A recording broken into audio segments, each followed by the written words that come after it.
안녕하세요, 여러분.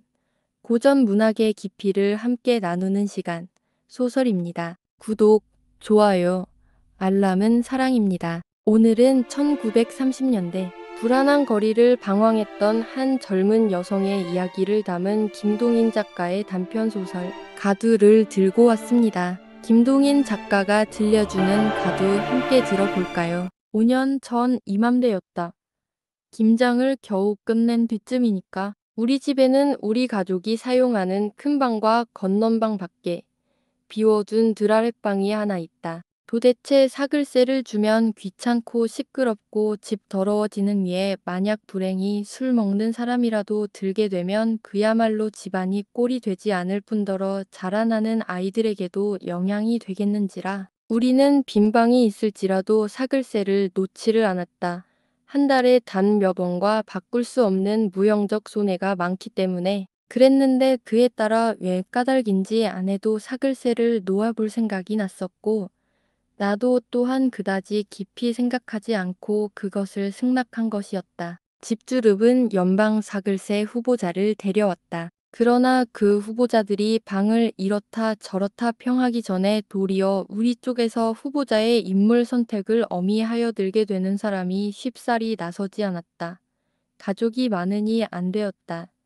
애들이 여럿이 달렸으니 안 되었다. 사람이 보기에 더럽게 생겼으니 안 되었다. 술을 먹는다니 안 되었다. 다변할 듯이 생겼으니 안 되었다. 별의별 구실을 다 잡아가지고 그것이 마치 방을 새를 놓으려 한다는 것보다 안 놓기 위한 선택과 비슷하였다. 그 어떤 날 또 한 후보자가 왔다. 후보자의 선택이며 옹대는 일체로 아내에게 맡겼는지라 아내가 또 나갔다. 이번에 온 후보자라는 것은 16, 7세쯤 난 처녀단 혼자였다. 위와 함께 왔는가 하였더니 함께 온 사람이 없었다. 나는 마음에 퀘스천 마크를 붙이고 유리창으로 내다보았다. 검정세로 치마에 초콜릿빛 구두를 신은 것으로 보아서는 학생 같았다. 그러나 머리가 너무도 길었다. 대체 지금의 여학생은 단발을 하거나 그렇지 않으면 머리끝 단 한 치라도 자르는 법이다. 난 대로 내버려 두는 사람은 전혀 없다.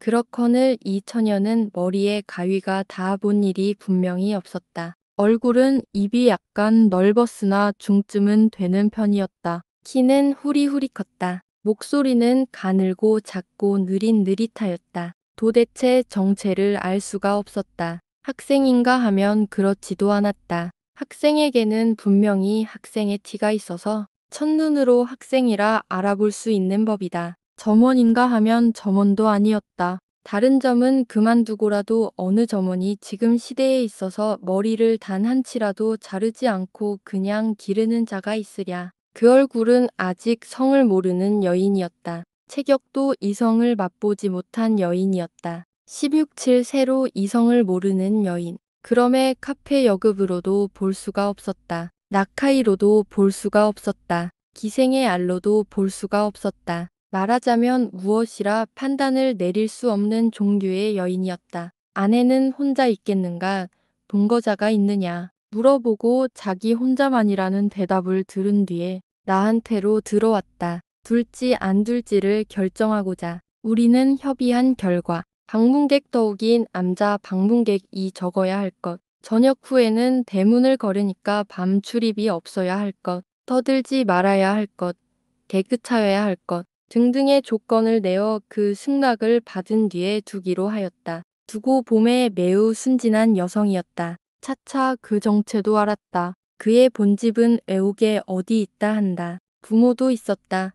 그러나 기괴한 부모였다. 어머니는 홀어머니였다. 아버지는 홀어머니의 훈남편이었다. 그런지라 전혀 혈족적 관계는 없었다. 이러한 부모 아닌 부모 아래서 길러나다가 금년 봄에 누구의 소개로 마산 어떤 카페에 여급으로 갔다. 거기서 어떤 젊은이를 알게 되었다. 어느 부잣집 소실의 아들이었다. 그 소녀는 이 처녀 이름은 우정자라 한다에게 연애를 하자 청하였다. 이런 사회에서의 연애라 하는 것은 물론 성적 교섭을 뜻합니다. 정자는 성격이 비교적 견실하였다. 그 위에 그의 생장이 생장이니만치 자기 보호에 비수를 체득한 사람이었다. 남의 말은 절대로 그대로 믿어서는 안 된다는 점을 체득한 사람이었다. 게다가 아직 연애가 무엇인지 알만한 나이에 도달하지 못하였다. 그는 그 소년 청년이라는 편이 옳겠지에게 연애 연기를 청하였다.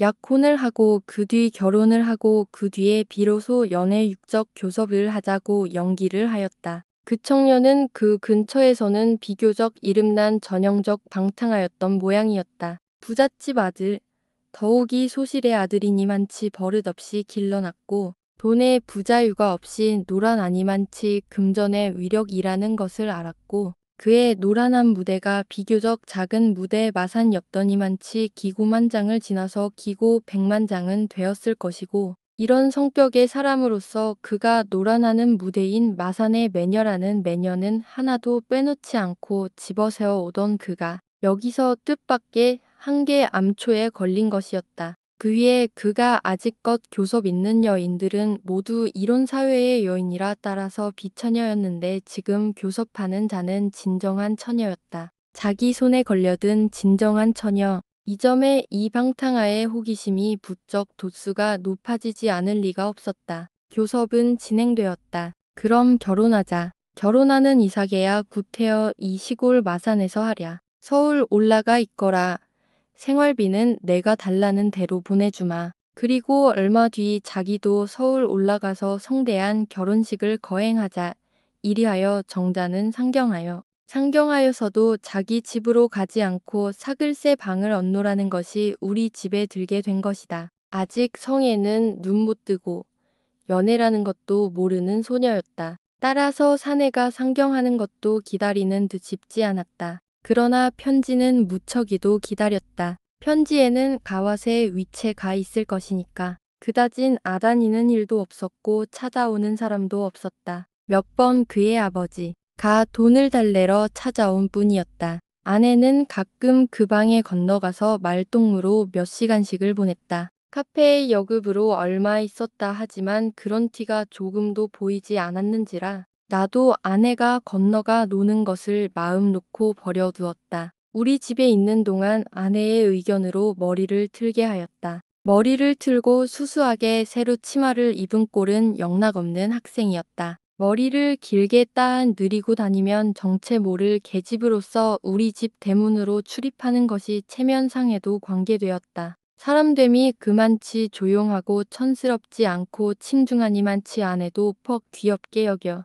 간혹 저녁 때 미처 그가 못 들어오면 그 방에 불도 떼어주며 들어올지라도 춥지 않도록 해주고 내가 없을 때에는 우리 방에 불러들여 놀고 하였다. 나를 퍽 무서워하여 내가 집에 있는 동안은 웃음소리 한번 크게 못 내고 중문 출입에도 문 여닫는 소리도 안 나게 조심조심히 지냈다. 겨울, 음력 연말이 돼야 사내 되는 사람이 상경하였다. 나는 퍽 호기심을 갖고 인제 전개될 장면을 관찰하려 하였다. 정자는 사내를 위하여 저녁을 짓고 스키야키를 만들고 하였다. 그 태도를 나는 관찰한 것이었다. 그 태도는 반가운 사람을 맞아서 대접한다기보다 반가워해야 할 사람을 맞아서 반가워해야 할 의무를 가지고 대접하는 것이 분명하였다. 마음에 없는 역한 일을 하는 것이 아니었다. 그렇다고 또한 진심으로 반가워하는 것도 아니었다. 그러나 또한 반가워하는 듯하기는 하였다. 이러한 저녁이 끝난 뒤 밤이 이르렀다. 이 밤이야말로 나는 커다란 호기심으로 보려는 바였다. 초저녁에는 소곤소곤 이야기를 하고 있었다. 간간 들리는 눈치로 그새 지낸 이야기들을 서로 주고받는 모양이었다. 이러는 동안 밤도 차차 깊어서 자정이 가까웠다. 우리 집안 식구들은 모두 잠이 들었다. 그러나 나는 불면증이 있어서 약을 쓰지를 않으면 못 드는 사람으로서 이 밤은 불어 쾌변약을 안 먹었는지라 잠에 들지 못하였다. 나는 비록 아직 안 자고 있다 하나 보통 상식으로 보아서 시간이 잠잘 때요. 사면이 고요하게 되었으니까 그들은 물론 안방에서는 다 잠든 줄 알았을 것이다. 차차 사내는 그것을 조르는 것이 분명하였다. 여인은 그것을 거절하는 것이 분명하였다. 간간 위협하는 듯한 소리도 들렸다. 완력을 쓰려는지 대때로 쿠덩쿠덩하는 소리도 들렸다. 그러나 얼지 않은 뜰을 건너서 큰 방이 있는지라 위협도 크게 못하고 알력도 마음껏 못하는 모양이었다. 거기 대하여 여인은 그 끝내 거절하는 것이 분명하였다. 이러하기를 두세 시간. 그 뒤에는 그 방에서도 고요해졌다. 그 방이 고요해진 때로 비롯하여 겨울의 긴 밤이 밝기까지 짧지 않은 동안을 나는 생각하였다. 이 고요해진 것은 성공을 뜻함일까? 실패를 뜻함일까? 그러나 날이 밝자 알았다. 실패한 것이었다. 날이 밝기가 무섭게 사내는 외투를 입고 모자를 쓰고 뛰쳐나왔다. 여인은 달아 나오면서 못 가리라고 말린다. 그러나 안방에서들 모두 아직 자고 있는지라 힘있게 붙들지도 못하고 종래 사내를 놓아버렸다. 그날 낮 여인은 종일 방에서 나오지 않았다. 내 안에는 괴 좀 건너가 보고 싶은 모양이었고 나도 건너 보내보고 싶었지만 가보기도 이상하여서 그냥 버려두었다. 우리 집에 있는 동안 아직껏 유행가를 입 밖에 내어본 적이 없는 그가 이날은 작은 소리로 진이를 부르고 있었다. 그러나 그것은 마음이 기뻐서 부르는 것이 아니라 언짢아서 부르는 것이었다. 산에는 진이를 오지 않았다. 이날은 바람이 몹시 불어서 대문이 좀 있다가는 지그걱하고 또 좀 있다가는 지그걱하고 하였다. 그 대문 소리가 날 때마다 아랫방에서 나는 유행가 소리가 뚝 끊어지고 하는 것을 보니 마음으로는 사내가 오기를 얼마나 기다리고 있는지 알 수 있다. 사내는 밤에도 안 왔다.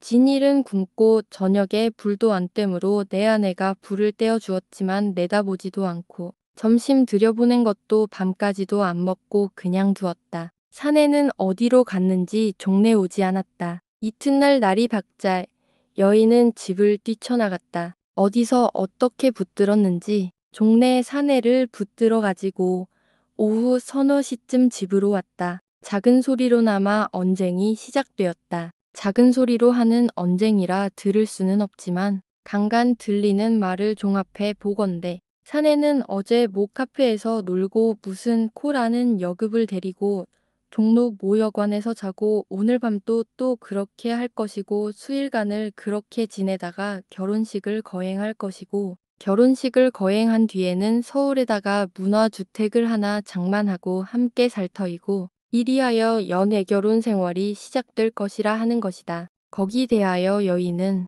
그럼 자기와의 약속은 어떻게 하겠느냐고 항의를 제출하였다. 사내의 답변은 대체 너는 나를 사랑하지 않으니 약속은 무효라. 사랑하지 않는 증거로는 그젯밤에 지낸 일이 가장 똑똑하다는 것이었다. 즉 구체적으로 말하자면 육체를 제공하는 것이 연애의 증거이고 사랑 없는 결혼은 무의미한 일이니 어찐 너와 결혼을 하겠느냐 하는 것이었다. 이러한 언쟁이 잠시 계속된 뒤에 사내는 또 연애하는 여자를 찾아가야겠다고 일어서려는 모양이었다. 그러나 내심은 이편 방에 있는 나로서도 뻔히 알 수가 있었다. 여인이 붙들기를 기대하고 일어서려는 것이었다. 그 반, 소위 사내의 말하는 바연에는 성취가 되었다. 생각해보면 여러 가지 이해하지 못할 일이 많다. 첫째로 카페에 단 몇 달 동안이라도 있었던 여인이 그렇듯 성이라는 것에 대한 지식이 없는 것도 좀 상식 이상의 일이다. 둘째로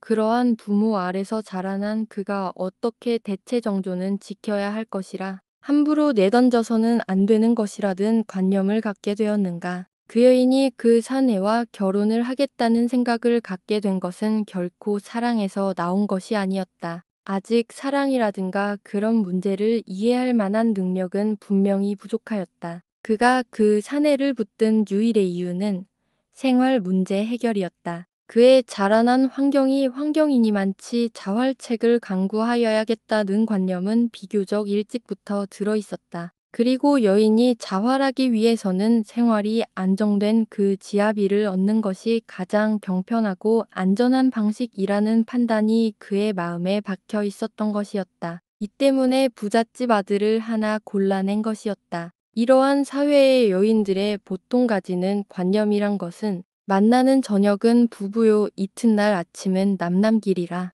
이 사내에게서 5원 저 사내에게서 7원 내일 일은 생각할 바가 아니라 이러한 종류의 것으로서 말하자면 자기라 하는 한 개의 아내가 있고 연애라는 수레를 타고 그 아내를 통과하는 부지기수의 남편이 있다. 법률상으로든 도덕상으로든 습관상으로든 남편은 아내를 부양할 의무가 있는 것이니 자기라는 아내를 부양할 의무를 가진 남편의 부양으로 자기는 생활을 유지해 나갈 것이다. 이만한 것이다. 그런데 이 여인이 가진 관념은 그와 달랐다. 연애는 부처라는 뜻이다.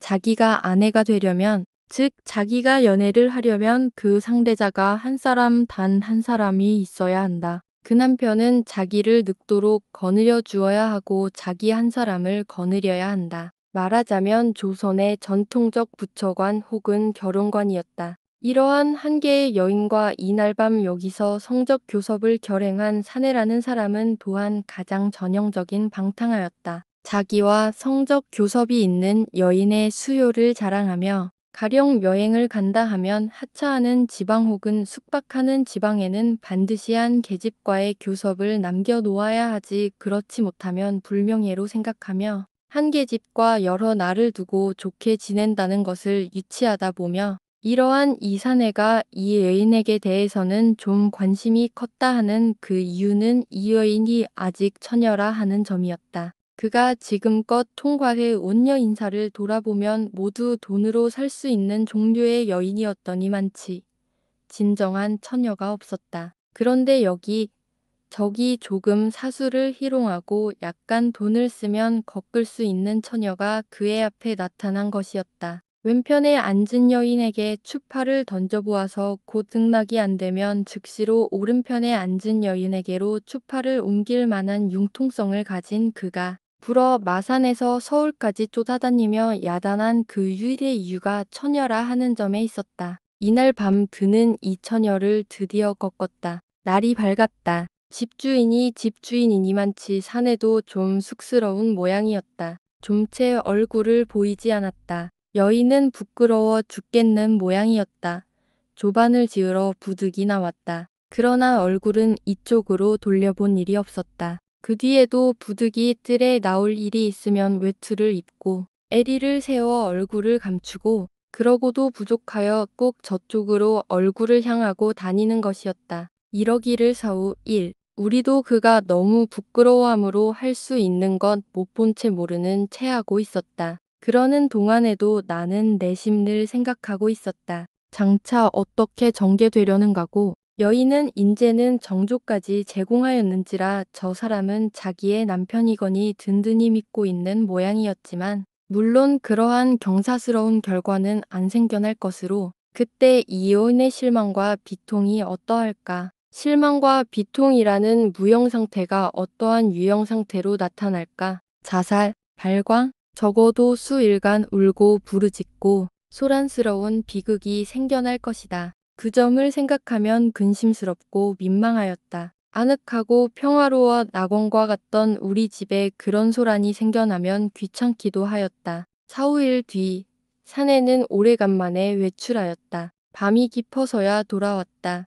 술에 잔뜩 취한 모양이었다. 사내가 돌아오기까지 여인은 꽤 초조히 기다리는 것이 분명하였다. 아내는 좀 건너가서 이야기라도 해보고 싶은 모양이나 사내가 언제 돌아올지 알 수 없고 그 위에 여인이 너무도 부끄러워하여 건너가지 않았다. 밤새도록 옥신각신 다투는 소리가 들렸다. 이튿날 오후에 사내가 또 외출을 하는데 이번은 여인도 함께 나갔다. 그러나 밤 8시쯤 여인이 혼자서 돌아왔다. 하신 백화점에서 사내를 잃었다 하는 것이었다. 밤 12시가 지나도 사내는 안 돌아왔다. 1시, 2시, 사내는 그냥 안 돌아왔다. 여인은 드디어 참지 못하여 소리를 감추어 가지고 몰래 집을 나갔다. 날이 밝도록 사내도 여인도 안 들어왔다. 드디어 비극은 개막이 되었다. 저녁 때가 거진되어서 여인은 어디서 사내를 잡았는지 종래 잡아 가지고 돌아왔다.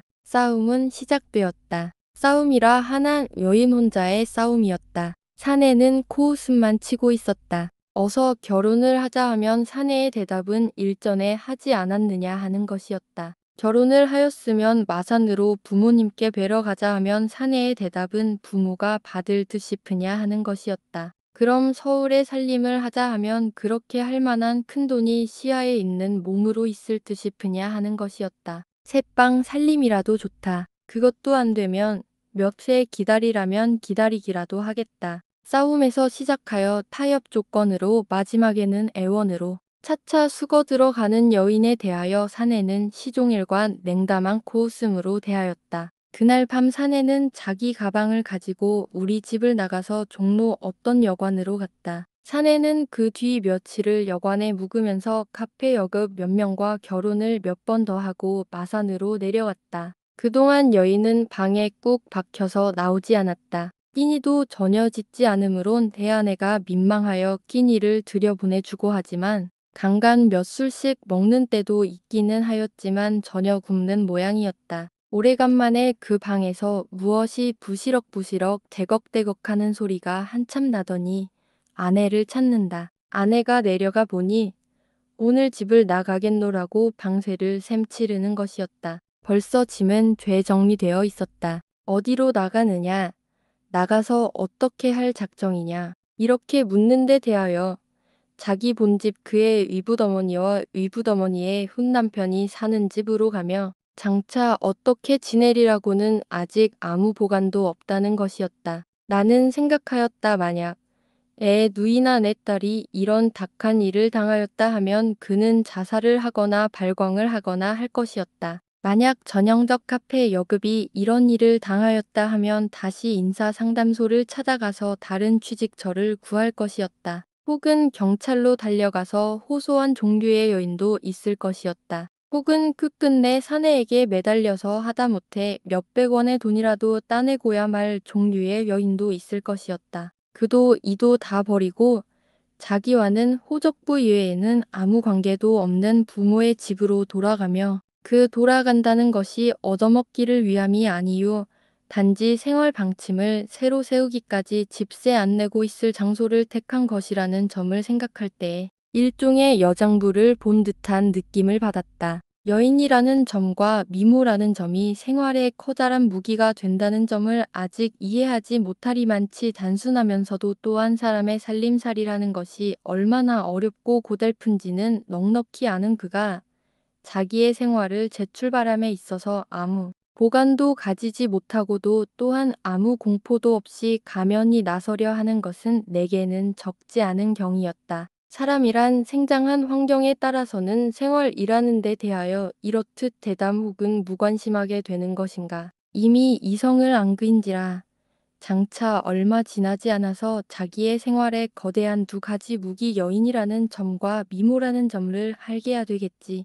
그때까지 그는 자기 입에 무엇으로써 풀칠을 해가려나. 짐군을 불러서 많지 않은 짐을 지워 앞세우고 우리 집을 나가는 그의 뒷모양을 나는 유리창을 건너 내다보며 위와 같은 생각을 하고 있었다. 부원 사실 소설이라 하면 흔히 사실 그대로 일점의 가감도 없는 듯이 생각한다.